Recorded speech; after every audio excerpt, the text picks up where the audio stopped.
Okay, should you buy the iPhone 16, 16 Pro or the 16 Pro Max to read ebooks on? Or should you wait for next year's iPhone Air or iPhone Ultra? Well, in this video we'll talk about the coming iPhone Air and the coming iPhone Ultra.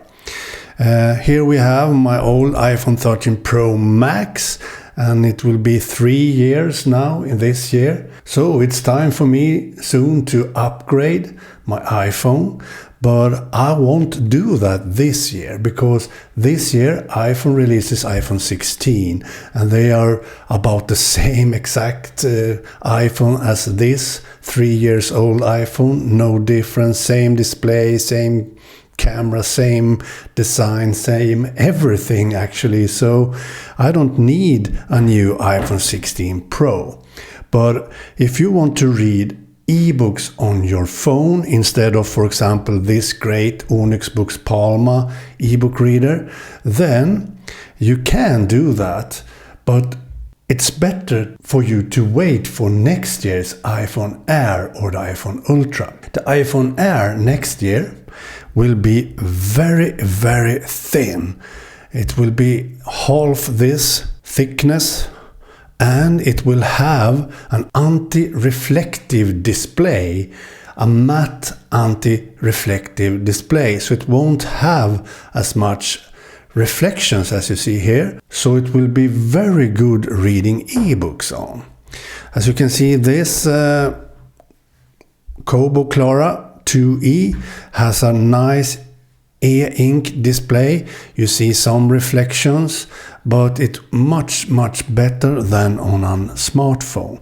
And when you're outside and reading, you can probably not read much on an iPhone because the display is so reflective and you don't see the text as good and so on. Then you need a real ebook reader with an e-ink display. So, but if you don't want to buy a Onyx Boox Palma to have everywhere you go in your pocket, as I do, then you can actually read ebooks on an iPhone. So, let's go into my phone here, and then we go into my favorite ebook reading app, like the Pocketbook Reader. Then we open a book. As you can see here, you can do so much with the Pocketbook Reader app. It's almost like running co-reader on a Kobo device or the Onyx Boox Palma.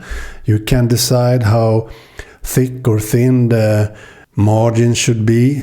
As you see here, I have no margins, but I could of course have small margins if I want. Then it looks like this, but I prefer have no margins because I'm reading on a phone that is not as wide as an ebook reader. So then I need to have small or no margins like this. And you can do so much more. You can decide which font, the back color, the background color, everything with Pocketbook Reader. And the best thing with Pocketbook Reader is that you can sync your reading progress to all devices running Pocketbook Reader. And you can install Pocketbook Reader on an Onyx Boox ebook reader, for example, or a Bigme ebook reader. Every ebook reader with an e-ink display that runs Android can install Pocketbook Reader. So you can sync between your phone when you're out and about reading, and when you come home you can start reading the same book on another device that runs Pocketbook Reader. So that's the app I would use when reading on a phone. That is the Pocketbook Reader app. And then if you wait for next year's iPhone Air or the iPhone Ultra, that is the most advanced phone that Apple will release next year, the iPhone Ultra.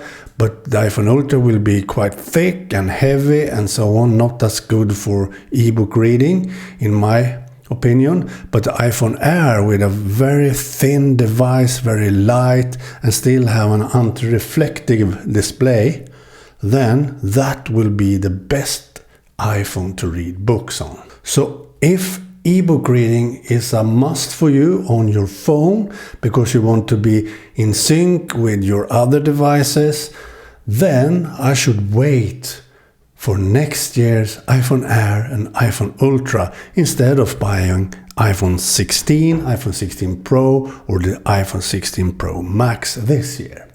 That is my opinion because of the better display for reading ebooks. By the way, it's too bad that you can't run co-reader on an iPhone, so that is a drawback for me.